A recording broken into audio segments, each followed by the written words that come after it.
Do you ever find yourself daydreaming about a fantasy that seems so far-fetched that that's all it seems like it's just a far-fetched dream? In this video, I kind of want to go over the three-step process on how to become a professional daydreamer. And I got this concept from a title that's exactly that, How to Become a Professional Daydreamer by Elmer Wheeler. If this topic interests you, or if you feel like you kind of resonate with what I'm saying, I highly suggest that you go over and listen or read what that book has to say, because it goes a lot deeper into the concept that I'm about to go into right now. So in the book, it basically goes over how the first step to make your daydream a reality is to stop asking what if and start asking how you can. And that's the very first step that you need to take. You need to stop making everything seem so improbable to you. So instead of asking yourself, what if I was a millionaire? Start approaching it into a perspective where you're going to be asking, how do I become a millionaire?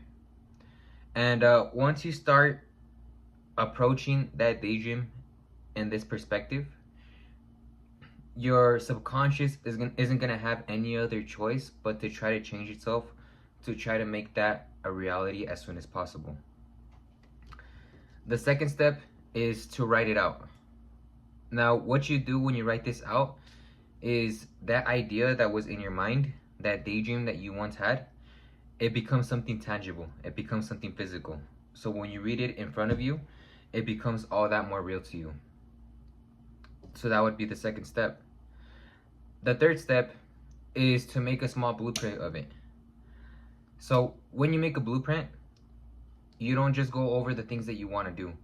You go over every single possible scenario that can happen. You try to plan every single detour that may come about. And you need to focus on what you need to do to make that dream a reality.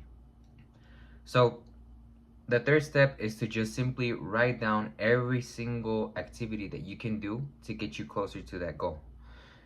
Of course, you're not going to have the answers immediately, but once you actually start physically writing it down, a lot of concepts that weren't going to be available to you or that weren't accessible to you are going to start to become accessible, because you're going to start to like kind of figure out how to go about and approach this in the most efficient way possible.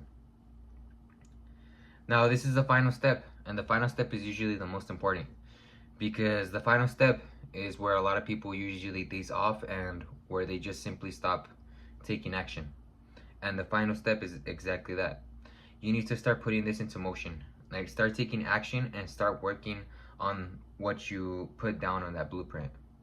If your blueprint says, I need to start either writing advertisements for my business to become a millionaire, or I need to start educating myself in sales so I can start becoming a millionaire, then you need to make the most effort that you can possible to actually take that action and start making that blueprint not just a guideline, but an action plan. And of course, this is just like a very, very simplified version of the 4-step plan that they go over in the book.